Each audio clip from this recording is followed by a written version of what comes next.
Argumentative writing is also known as persuasive writing.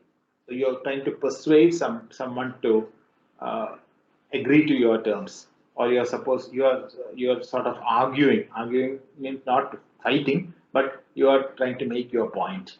So argumentative writing is also called persuasive writing because it is one of the most foremost ways to persuade the reader to think in the way the writer wants them to think. I'm on page 50 in my old book. So in the writing for academic book, page 50. So the writer, tries to persuade the reader to think in the way the writer wants. How the writer wants you to think, the writer is trying to make you think like that. For example, you will have some opinions which I would like to share with you. One opinion that is listed in the book is the opinion of eradication. Eradication of poverty. Eradication of poverty is the first step for making India a superpower. So, this is the argumentative writing that is given to you. Now, you have to start working on this. So, you have to give points emphasizing this. So, first, in an argumentative essay, you have two things that you need to say. One is a premise and a conclusion. So in a premise, you say these are the things that these are the assertions. You give them a lot of assertions, and based on these assertions, you go into conclusions. So that's how you go. You have a premise, and then you go into conclusion. So the premise here is that India, the poverty has to be eradicated.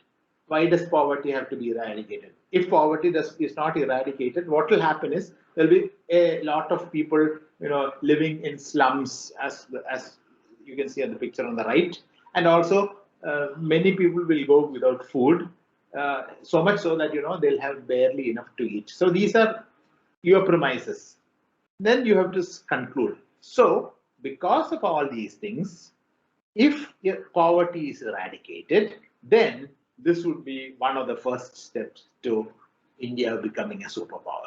So you've got premise, establish all your premise. It is because of all these reasons that that India is not becoming a superpower. But once you establish that if we can eradicate all these things, if we can overcome poverty, if we can stop poverty altogether, then India will start moving towards uh, becoming a superpower. There is a very good example in the text also, again, about this premises and conclusion. American English is premises also, both are accepted. There, they talk about R.K. Narayanan and Malgudi days. So the conclusion is that R.K. Narayanan is not a pan-Indian writer, but a regional writer. So you must argue for that. You must, persuade and convince the people and say that R.K. Narayan is a regional writer. I hope you've heard about R.K. Narayan. He's a writer who has written the wonderful book called Malgudi Days. So how are you going to establish that? So there are certain premises. These are certain premises. One, all of R.K. Narayan's novels are set in imaginary southern town called Malgudi. So that's one premise. So because all the stories are set in one particular town called Malgudi, which is similar to Mysore.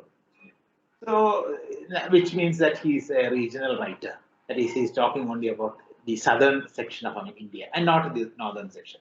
One. Another thing, Malgudi does not reflect the cultural and linguistic diversity of India and the nation. And same way in Malgudi, most of the citizens in Malgudi are basically reflecting the people of the southern India, like they're making chapati and they're doing things like things which are all generally you find in that region of southern India, which is of course Mysore and all those places. So because of these premises, the conclusion is that R.K. Narayan is not a pan-Indian writer, but rather a regional writer.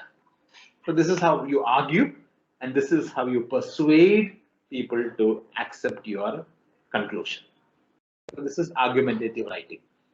We will look into one more argumentative writing. For example, this is also given in your textbook. The uh, the picture shows that should tobacco products be completely banned? So you've got to have a lot of premises for this. This is found on page 52 in your textbook. Should it's the fourth one. Should tobacco products be completely banned? So now you have to put a lot of premises for it, and then argue that tobacco causes maybe cancer, and tobacco should not be sold to people under the age of 18, and that uh, passive smoking also causes cancer.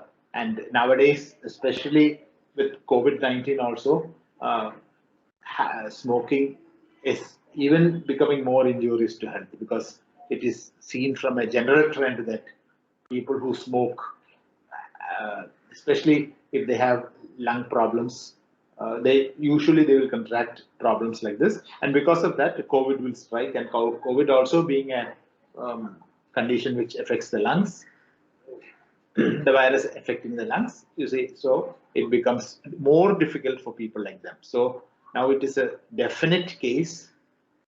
You've got a lot of premises for it, and because of that, your conclusion is that tobacco products have to be banned completely. And this, hopefully, I hope you have understood what is meant by argumentative writing. Then there also you've got a very good passage which you must read. That is the first passage which talks about the how how the children change, about about teachers and pupils. You must read that. Even more interesting is the second uh, article, which talks about the marine wildlife. You've got marine wildlife, dolphins. You've seen dolphins in marine parks. If you've gone to Sea World and places like in Bombay, you have marine world where they've got dolphins, captive dolphins. At the same time, you can also take a ship. You can go to the outer sea, and there you can see dolphins also. Sometimes even at Baipur, in the evenings, at certain times, you will find the dolphins jumping up and down, far away, of course. So if you take a boat and go over there, you can watch the dolphins in action. So now it's very easy. You just need to look into the YouTube. So the difference between those two, biologists say that there is a definite difference, because the dolphins that are caged means they are in water, but they have a restricted area for swimming. Now those dolphins are being trained by human beings, and when human beings they have contact with human beings, they start to grow in love with the human beings, and they come closer to the human beings, and so on and so forth. You've seen videos of dolphins coming, and human beings can feed the dolphins. And of course, dolphins, the sounds are almost similar to human beings. But the dolphins in the wild are completely different, because they have no contact with human beings. As soon as they see human beings, they might be moving further away from human beings. So you see, there is a definite difference between these two. So you establish your premises, fix your premises, and finally conclude with your argumentation as to whether dolphins should be left in the wild or whether dolphins should be kept caged. So this is how you can argue for a particular case, and this sort of writing is called argumentative writing or persuasive writing. So that's found on page 73. Please have a look into that reading also.